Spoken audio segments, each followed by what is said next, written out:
সুপ্রিয় দর্শক বন্ধুরা আসসালামু আলাইকুম, সবাই কেমন আছেন? আই হোপ সবাই ভালো আছেন। মাত্র 11 থেকে 12,000 টাকা প্রাইস সেগমেন্টে কিন্তু Redmi আমাদের মাঝে আরো একটি নতুন স্মার্টফোন লঞ্চ করতে চলেছে, যার মডেলটি হচ্ছে Redmi 11 5G। তো এই ফোনটি কিন্তু বাজেটের মধ্যে 5G দেওয়ার চেষ্টা করেছে এন্ড এই ফোনটি কিন্তু MediaTek Dimensity 700 সিরিজের একটি 5G চিপসেট সহ ফুল এইচডি প্লাস রেজোলিউশন একটি আইপিএস ডিসপ্লে সহ থাকছে উল্লেখযোগ্য ফিচার এন্ড এই ফোনটি কিন্তু ব্যাক সাইডে 50 মেগাপিক্সেল ক্যামেরা কিন্তু ইউজ করা হয়েছে। সো Redmi 11 5G এই ফোনটি দেশের বাজারে কবে আসতে পারে এন্ড ফোনটির প্রাইসটি বা কত হতে পারে এই সম্পর্কিত যাবতীয় ইনফরমেশন থাকছে এই ভিডিওতে।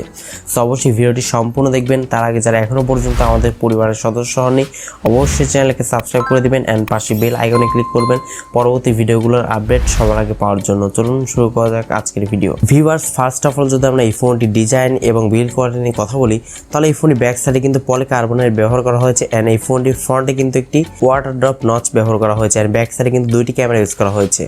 তো ওভারঅল ফোনটি একটি প্লাস্টিক বিল্ডের ফোন এন্ড ফোনটির ডিজাইনটি কিন্তু Redmi আরেকটু উন্নত করার চেষ্টা করেছে, দেখতে কিন্তু অনেকটাই ভালো লাগছে আমার কাছে। Redmi 11 5G ফোনটির ডিসপ্লে নিয়ে কথা বলতে গেলে ফোনটির ডিসপ্লেতে ইউজ করা হয়েছে 6.58 ইঞ্চেসের একটি ফুল এইচডি প্লাস রেজোলিউশনের আইপিএস ডিসপ্লে ইউজ করা হয়েছে, যার রেজোলিউশন হচ্ছে 1080x2400 পিক্সেলস এন্ড এতে কিন্তু 90 হার্টজের রিফ্রেশের সুবিধা কিন্তু পেয়ে যাচ্ছেন। অবশ্যই এখানে মাল্টিটাস্কিং এর সুবিধাটাও কিন্তু পেয়ে যাচ্ছেন, তবে এখানে কোডিং গোয়েলা ক্লাসের প্রোটেকশনটাও থাকতে পারে। তো যেহেতু এখানে ফুল এইচডি প্লাস রেজোলিউশনের ডিসপ্লে ইউজ করা হয়েছে তো সেক্ষেত্রে কিন্তু আউটডোরে ফোনে চালানোর সময় খুব একটা শার্পনেসের ঘাটতি কিন্তু লক্ষ্য হবে না, অনেকটা ভালো ক্লিয়ারনেস একটি ফিল পেয়ে যাবেন এই ডিসপ্লেটি থেকে। ফোনটি পারফরমেন্স সেকশনে কথা বলতে গেলে ফোনটিতে আপনারা অ্যান্ড্রয়েড 11 সুবিধা পেয়ে যাচ্ছেন এবং এর প্রসেসর সেকশন ইউজ করা হয়েছে MediaTek Dimensity 700 সিরিজের একটি 5G চিপসেট ইউজ করা হয়েছে, যেটি হচ্ছে 7 ন্যানোমিটারের আর্কিটেকচার বিল্ড করা একটি চিপসেট এখানে ইউজ করা হয়েছে। Redmi 11 5G এই ফোনটি যদি আমরা র্যাম রোমের ভেরিয়েন্ট নিয়ে বলতে যাই তাহলে এই ফোনটি কিন্তু দুইটি ভেরিয়েন্টে আসতে পারে, সেটা হচ্ছে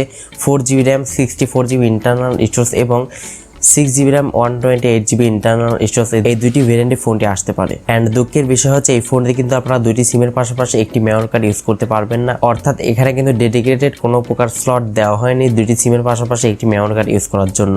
Redmi 11 5G এই ফোনটি ব্যাক সাইডে থাকছে দুইটি ক্যামেরা সেটআপ, যার মেইন ক্যামেরা থাকছে 50 মেগাপিক্সেল মেইন ক্যামেরা এবং সেকেন্ড ক্যামেরাটি হচ্ছে 2 মেগাপিক্সেল একটি ডেপথ সেন্সর ইউজ করা হয়েছে এবং এই ফোনটির ফ্রন্টে থাকছে 5 মেগাপিক্সেল একটি ক্যামেরা। ফোনের সামনে ও পেছনে উভয় ক্যামেরা দিয়ে সর্বোচ্চ 1080p তে 30 fps এ ভিডিও শুট করতে পারবেন। তবে এখানে থাকছে না কোনো প্রকার 4K সুবিধা। 4K সুবিধাটা দিলে অবশ্যই আরেকটু ভালো হতো, 4K তে ভিডিও রেকর্ড করা যেত, বাট এখানে কোনো প্রকার 4K সুবিধা থাকছে না। এছাড়া ফোনটিতে আনুষঙ্গিক যে সমস্ত বিষয়গুলো যেমন loud speaker, 3.5mm headphone Jack, USB Type-C পোর্টের সুবিধা এবং ফোনটি কিন্তু সাইড মাউন্টেড ফিঙ্গারপ্রিন্ট সেন্সরের সুবিধা পেয়ে যাচ্ছেন সিকিউরিটি হিসেবে। তো দর্শক বন্ধুরা, এট লাস্ট যদি আমরা Redmi 11 5G এই ফোনটির ব্যাটারি সেকশনে কথা বলি তাহলে এই ফোনের ব্যাটারিতে ইউজ করা আছে 5000 mAh ম্যাসিভ ব্যাটারি সেটআপ, যেটার মাধ্যমে কিন্তু মোটামুটি আপনারা অনায়াসে 2 দিনের মতো চার্জিং ব্যাকআপটি পেয়ে যাবেন। যদি খুব বেশি হেভি ইউজ করেন তাহলে একদিনের মতো চার্জিং ব্যাকআপটি পেয়ে যাবেন এই ফোনটি থেকে, আর যদি একটানা পাবজি খেলেন তো সেক্ষেত্রে 4-5 ঘন্টা ব্যাকআপ পেয়ে যাবেন এই ফোনটি থেকে। তো এখন কথা বলা যাক মূল প্রসঙ্গ নিয়ে, এই ফোনটি দেশের বাজারে কবে লঞ্চ হতে পারে এন্ড ফোনের প্রাইসটি কত হতে পারে।